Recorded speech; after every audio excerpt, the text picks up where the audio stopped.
he understands all of that. And I've only shown him that maybe once or twice. I never even really sat down and explained it to him, but he's observed me do it. And then he has all the vocabulary there. So he doesn't have like that resistance that this is something he can't do. So imagine he's almost 4 years old, and he's not watching TV. You know, he's not sitting down like just watching TV for hours. Instead, he's recording his own music. You know, he's still learning about how to actually structure a song. So it's mostly just him playing random stuff, you know, and then he'll layer over it, right?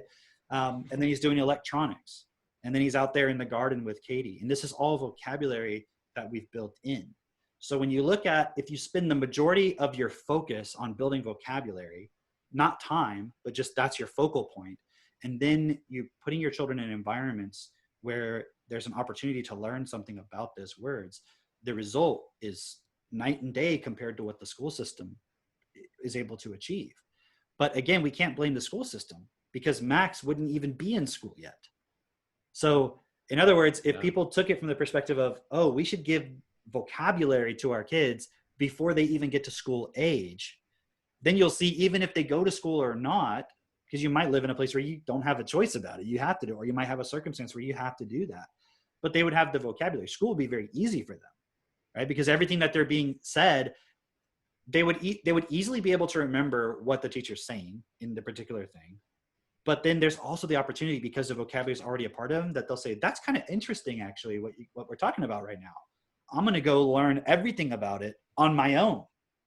So imagine the kid who doesn't just wait for the teacher to talk about quadratic equations. They come to class and they're like, oh man, I figured out if you take two cones and you put them vertex to vertex and you slice them in different ways, that's how you get ellipses, and that's how you get parabolas and all these different things. And here's the applications of it. And they've already looked up, parabolic satellites and the focal points, and that's where all of the rays go to. And they're actually understanding the application of it, which the teacher wouldn't, in most cases, even touch on, because they wouldn't have enough time to do it, because they're taking several weeks to learn this much of the subject.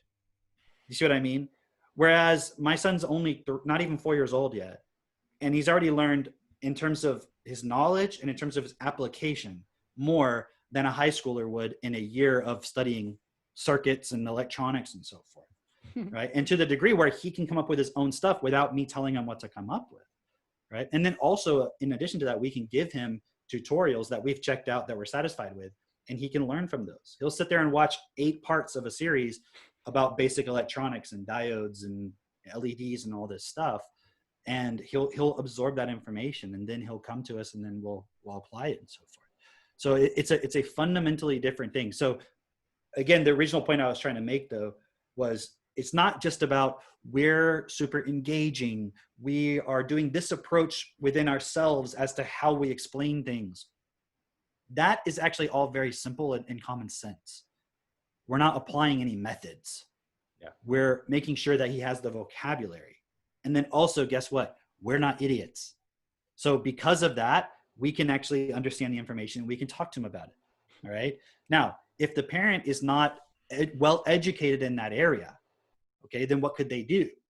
They could have someone come in who's really cool, who's engaging in all that stuff, but understands how to have the child build their vocabulary with Technotutor, and then engage them with different projects and things like that. But my suggestion would be, as a parent, you should not accept this point that, well, I don't know any of that stuff. Okay, if you don't know it, is it important or not? If it is important, then you should learn it. If it's not important, why are you telling your kid they should learn it? You gotta make a choice here. Yeah. Right. And so why, as a parent, would you give yourself the excuse that, well, it's okay if I don't know any of this stuff? Then why are you getting your kid to learn it? Right. And what's going to happen when there's no more jobs available in your field because it's been automated? What are you going to do?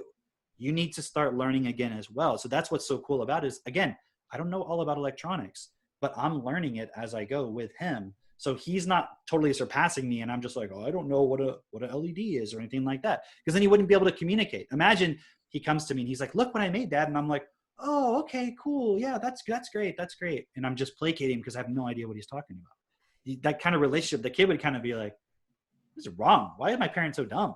You know what I mean?